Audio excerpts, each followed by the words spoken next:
rancangan undang-undang tentang penyesuaian pidana. Dimulai dari fraksi PDI Perjuangan, silakan. Terima kasih pimpinan. Pandangan umum fraksi Partai Demokrasi Indonesia Perjuangan terhadap rancangan undang-undang tentang penyesuaian pidana. Assalamualaikum warahmatullahi wabarakatuh. Salam sejahtera bagi kita sekalian. Om Swastiastu, Namo Buddhaya, salam kebajikan. Merdeka!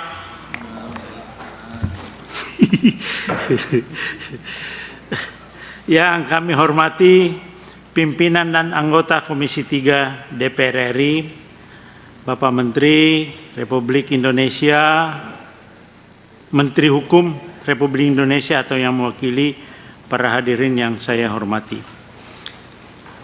Pimpinan dan bapak-bapak, ibu-ibu Dewan yang terhormat. Puji syukur marilah kita panjatkan kehadirat Allah Subhanahu wa Ta'ala atas rahmat dan karunia-Nya. Kita dapat hadir pada rapat Komisi 3 DPR RI dengan agenda mendengarkan pandangan umum fraksi terhadap rancangan undang-undang tentang penyesuaian pidana. Fraksi PDI Perjuangan menyambut baik upaya pemerintah untuk menyelaraskan ketentuan pidana yang tersebar di berbagai peraturan perundang-undangan sektoral. Disharmonisasi pemidanaan selama ini memang telah menimbulkan ketidakpastian hukum serta membuka ruang multitafsir dalam penegakan hukum. Namun penyeragaman atau harmonisasi pidana apabila tidak dilakukan secara hati-hati dapat menimbulkan ketidakadilan baru, terutama terhadap rakyat kecil atau kelompok-kelompok rentan. Oleh karena itu, penyesuaian ini harus memperhatikan landasan filosofi yang kuat, kajian akademi yang komprehensif, serta mempertimbangkan realitas sosial yang berkembang di tengah masyarakat. Pimpinan dan anggota Dewan yang kami hormati, sebelum fraksi Partai Demokrasi Indonesia Perjuangan menyampaikan sikap atas rancangan undang-undang tentang penyesuaian pidana, izinkan kami memberikan catatan sebagai berikut. Pertama, penegasan bahwa pengaturan mengenai penjatuhan sanksi baik yang bersifat pidana maupun administratif harus dilakukan berdasarkan asas proporsional dan akuntabilitas, sehingga setiap tindakan penegakan hukum tidak hanya mempertimbangkan tingkat kesalahan dan dampak perbuatan, tetapi juga memastikan adanya pertanggungjawaban yang transparan dapat dipertanggungjawabkan, serta selaras dengan prinsip keadilan yang menjamin perlindungan hak-hak warga negara. Kedua, rancangan undang-undang tentang penyesuaian pidana belum mengatur norma penegasan lebih lanjut terkait pelaksanaan putusan pemidanaan, yaitu dalam hal setelah putusan pemidanaan berkekuatan hukum tetap dan perbuatan yang terjadi diancam dengan pidana yang lebih ringan menurut peraturan perundang-undangan yang baru.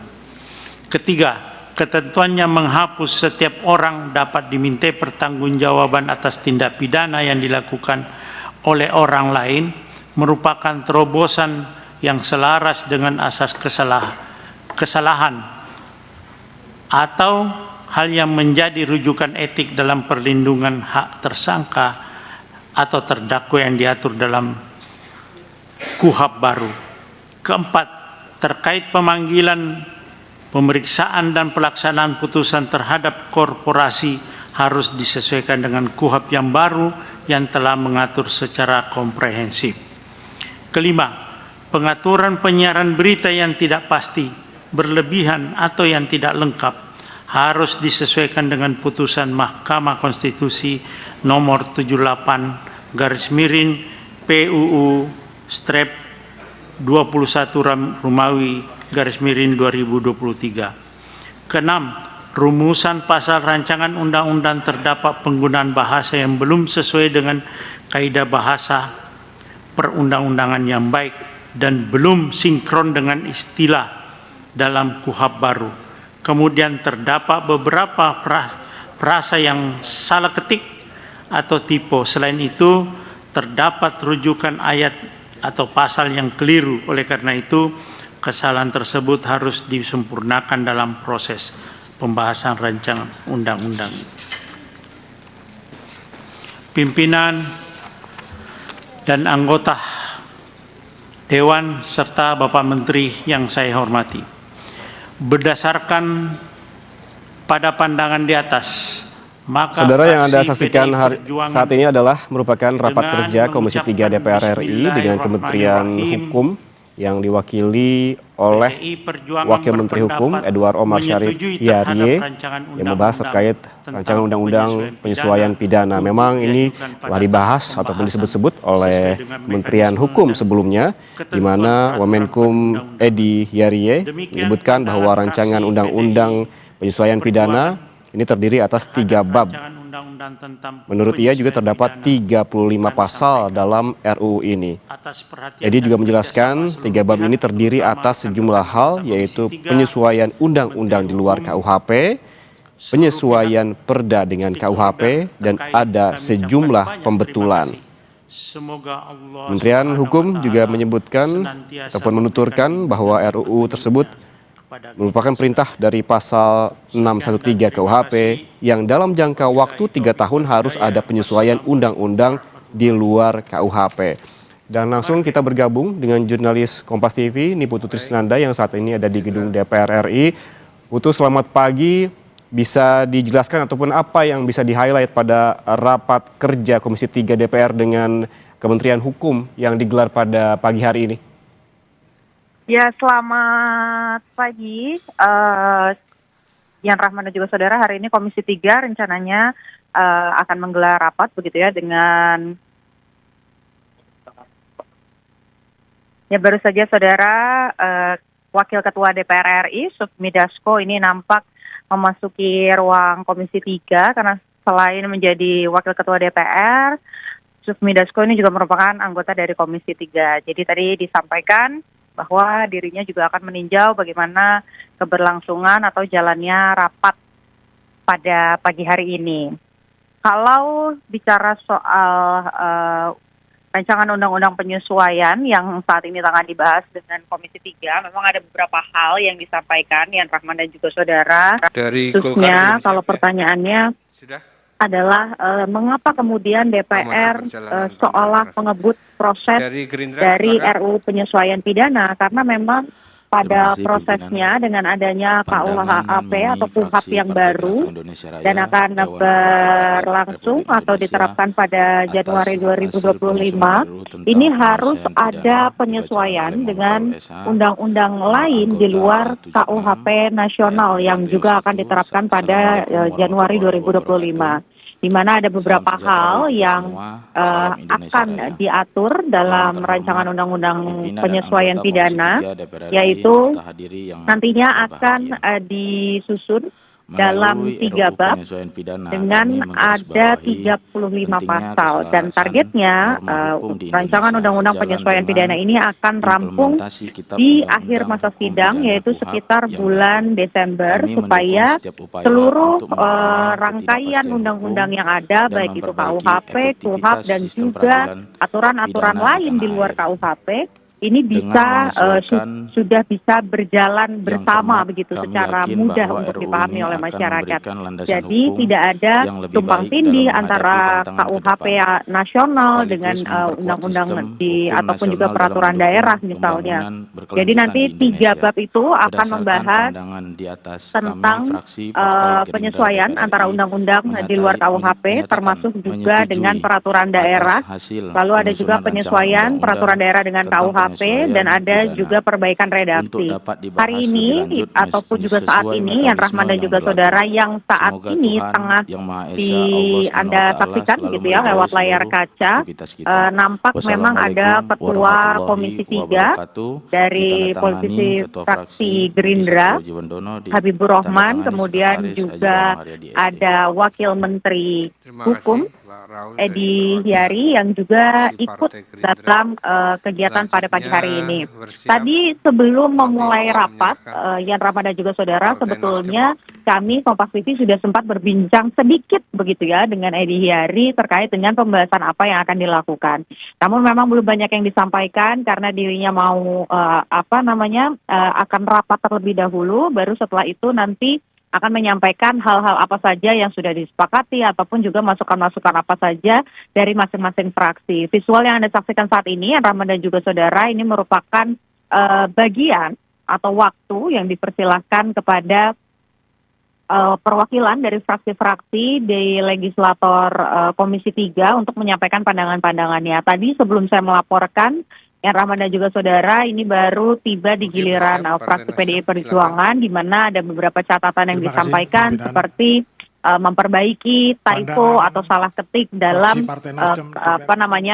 dalam KUHP yang sudah disahkan. Kemudian juga ada poin di mana yang dipertanyakan oleh fraksi PDI Perjuangan, salah satunya adalah berkaitan dengan bagaimana keputusan yang nantinya akan diambil atau dampak hukum yang nantinya akan diambil ketika ada orang yang sudah berkekuatan hukum tetap begitu ya, sanksi yang diberikan, tapi lalu mendapatkan hukuman yang lebih ringan dengan adanya KUHP yang baru. Nah, ini belum dijelaskan secara rinci akan seperti apa, dan kalau nanti memang bisa menimbulkan adanya kerancuan begitu, maka nanti akan ada pasal khusus begitu, ataupun juga nanti akan menjadi peraturan turunan yang harus membahas hal tersebut.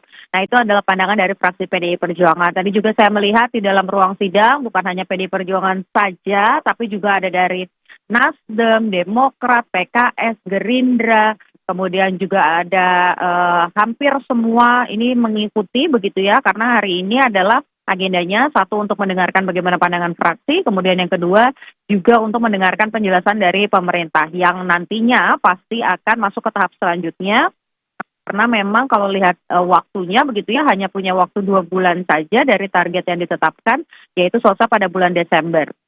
Dan kalau kita bicara soal KUHP dan juga KUHAP, sebetulnya ini memang mendapatkan banyak sekali kontroversi, di mana masyarakat sipil ini merasa masih banyak pasal-pasal yang bermasalah, termasuk soal adanya penyitaan, penggeledahan, ini dianggap masih bisa menjadi satu bentuk kriminalisasi jika tidak diperinci begitu bagian-bagiannya mana saja dan bisa menjadi alat oleh aparat penegak hukum untuk kemudian melakukan kriminalisasi. Nah, di satu sisi dari DPR sendiri, Yan Rahman dan juga saudara, ini sudah diklarifikasi begitu ya oleh Ketua Komisi 3, yaitu Habibur Rahman dari fraksi Gerindra, ini menyampaikan bahwa KUHP dan juga KUHAP yang sudah disahkan lewat sidang paripurna oleh DPR RI, ini justru akan membantu begitu masyarakat. Dalam hal ini memberikan perlindungan, di mana disampaikan bahwa pada peraturan atau undang-undang sebelumnya ketika masih berstatus faksi ini tidak bisa didampingi oleh advokat atau kuasa hukum. Sementara dalam undang-undang yang baru ini diatur bagaimana kuasa hukum itu bisa mendampingi seseorang ketika berhadapan dengan hukum meskipun statusnya masih merupakan saksi. Tidak hanya itu, Yan Rahman dan juga saudara, hal lain yang ditekankan oleh Ketua Komisi 3 Habibur Rahman ini juga berkaitan dengan kewenangan dari kuasa hukum pada saat melakukan pendampingan. Karena tadinya hanya diperbolehkan untuk melihat dan mencatat proses pemeriksaan sampai nantinya menjadi BAP, tapi di undang-undang yang baru ini diatur dan juga diberikan keleluasaan begitu ya bagi para advokat untuk mendebat ataupun juga memberikan catatan keberatan yang nantinya catatan keberatan dari kuasa hukum itu juga bisa masuk dalam BAP dari penyidik. Jadi ketakutan-ketakutan yang kemarin sempat disampaikan oleh masyarakat sipil, kemudian dari LBH begitu, ini setidaknya ada beberapa poin yang dijawab dan juga diklarifikasi. termasuk juga nanti akan ada undang-undang atau peraturan turunan yang dibuat khusus begitu ya terkait dengan penyadapan, supaya nanti ini harus harus bisa tetap di bawah pengawasan dari pengadilan, Yan Rahman. Baik, Putu, artinya ini kalau kita melihat dengan targetnya, seperti Putu bilang tadi, ini RUU penyelesaian pidana ini akan dibahas mulai pekan ini dan ditargetkan rampung dalam masa sidang hingga Desember mendatang, kurang dari 2 bulan lagi. Terima kasih jurnalis Kompas TV ini Putu Trisnanda atas laporannya dari gedung DPR RI. Harus melibatkan partisipasi masyarakat secara bermakna sebagaimana diatur dalam Undang-Undang tentang pembentukan peraturan perundang-undangan.